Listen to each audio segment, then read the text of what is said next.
Na ir dar vienas ūkis Kauno rajone, Margininkų kaime, kuriame melžiama karvių per 160. Ūkis iš supirkėjų gauna priemokas už kokybišką pieną, po 4 centus už litrą. Turbūt ekonominiai svertai turbūt nėra maži, kurie dabar, kurių dėka šiuo metu siekiama, kad iš ūkio būtų išgaunamas geros kokybės pienas. Pavyzdžiui, pas mus ūkė, mikrobiologinis užterštumas šiuo metu yra 10-15 mikrobiologinis užterštumas, o somatinių siekia dabar tik iki 200. Melžiant melžimo aikštelėje, vakuumą patikrinti taip pat yra būtina, nes prastas slėgis kenkia karvės sveikatai ir pieno kokybei. Ryte ir vakare melžėjai atėjus, jinai privalo pažiūrėti, koks yra vakuumo lygis. Ir jeigu vakuumo lygis nukrenta, automatiškai karvės neišsimelš. Ir jeigu vakuumo lygis pakyla, automatiškai vakuumas traumuos karvės penius. Ir mes momentaliai po gero melžimo matysime somatinių ląstelių kilimą. Ir karvių, jeigu mes laiku nepašalinsim tos priemonės, karvių primelžis kris, mastitų atžvilgių pieno kokybė prasties, somatinių ląstelių didės. Ir galų gale mes pamatysime, kad didėja klinikinių tešmens uždegimų. Matot, čia atveju melžiasi karvės aikštelėje, vakuumas turi būti 38-42. Šiuo atveju melžiam, vakuumas yra 40, tai yra normalus leistinas vakuumas. Kitas svarbus dalykas yra nuo taisyklingos vietos pradėti melžti karves. Ar tai melžiam į liniją ar aikštelėje, melžimas prasideda nuo kolbos ir eina toli nuo kolbos. Dabar imsime vilgiklį, putas, speciali priemonė, iš priešingos pusės priekinį, galinį, dabar kitą galinį, o putom pavilgom,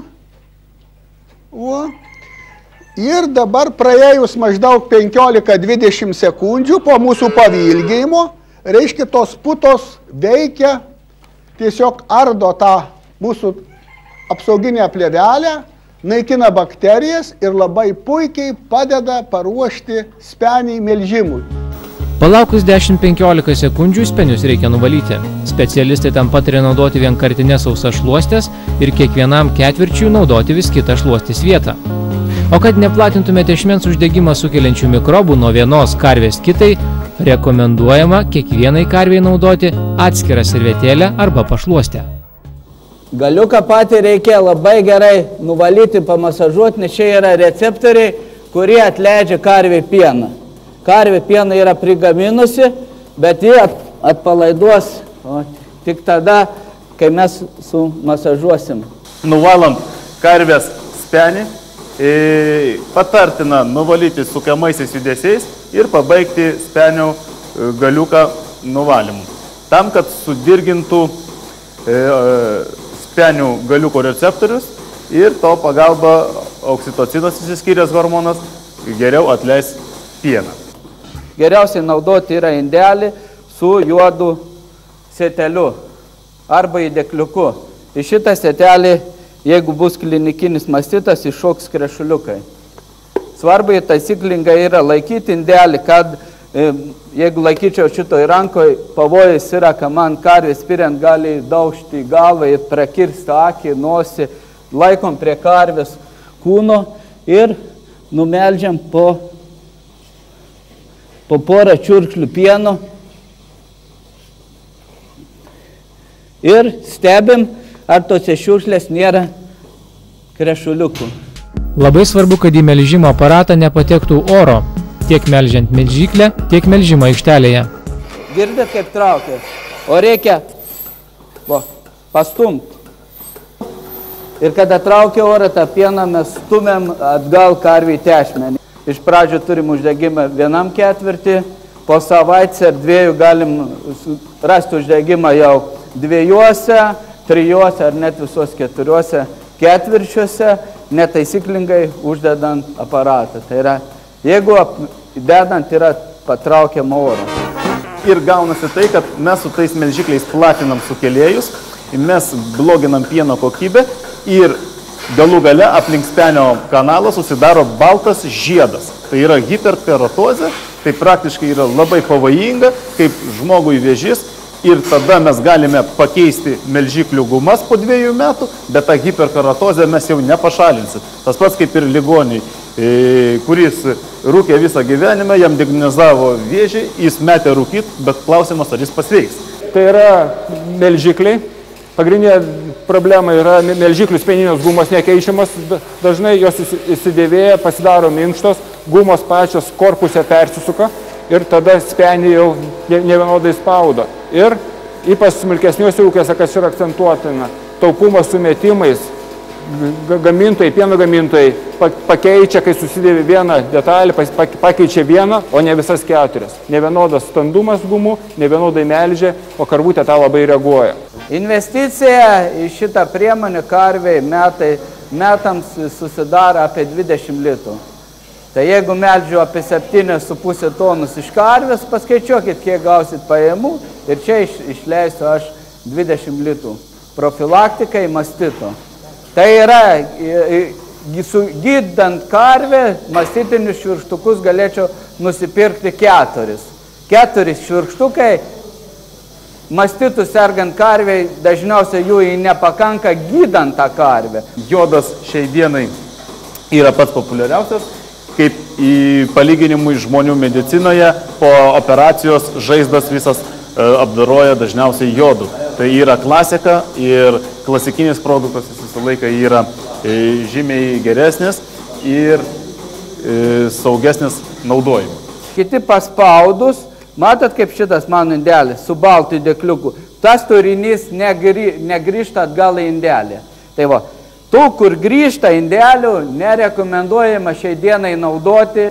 Dar viena svarbi priežastis turinti įtakos pieno kokybei – tai kokybiškas ir laiku atliktas pieno šaldymas ir laikymas.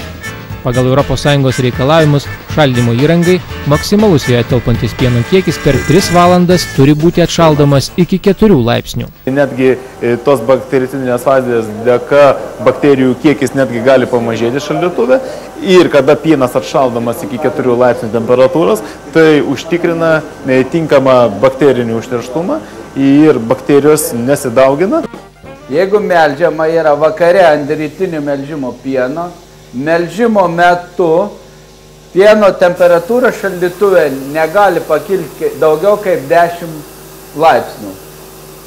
Tai bus užtikrintas kokybiškas pienas ir rytinio, ir vakarinio melžimo. Šio ūkio šeimininkas už aukštos kokybės pieną iš perdirbėjo gauna priemoką – 4 centus už litrą. Ūkis parduoda 3,5 tonos pieno per dieną. 120–100 litrų. Per dieną mes gaunam vien tik tai, kad pamelžiam tvarkingai, kad mūsų gyvuliai yra sveiki, mes teisingai termiškai apdorojam pieną, turime teisingai atšaldom, teisingai išsiplaunam linijas, teisingai naudojam jas. Laidos ekspertai pamatė, kaip melžiamos karvės ūkininko Audriaus Bonionio fermoje ir žinodami, kad dėl tokio aukšto melžimo lygio bakterinis užterštumas yra 10 kartų mažesnis nei leidžiama, nusprendžia patys įsitikinti pieno kokybę. Pasivaišykim šito gaspadoriaus kokybiškų pienų, už jo karvių sveikatą ir gerus rezultatus. Pritariu.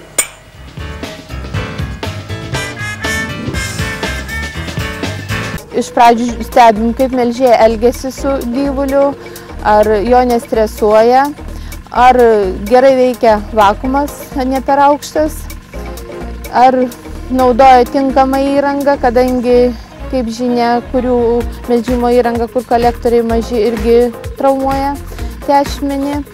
Todėl apžiūrėjus visą, kaip pasiruošia, kaip melžia, ar numelžia pirmasis čiurkšlės. Petronių kaimo ūkininkų parduodamame piene somatinių ląstelių ir bakterijų kiekis neviršė nustatytų normų. Tačiau kartais inspektoriams tenka ir paplušėti, ieškant priežasčių, kodėl pienas nekokybiškas.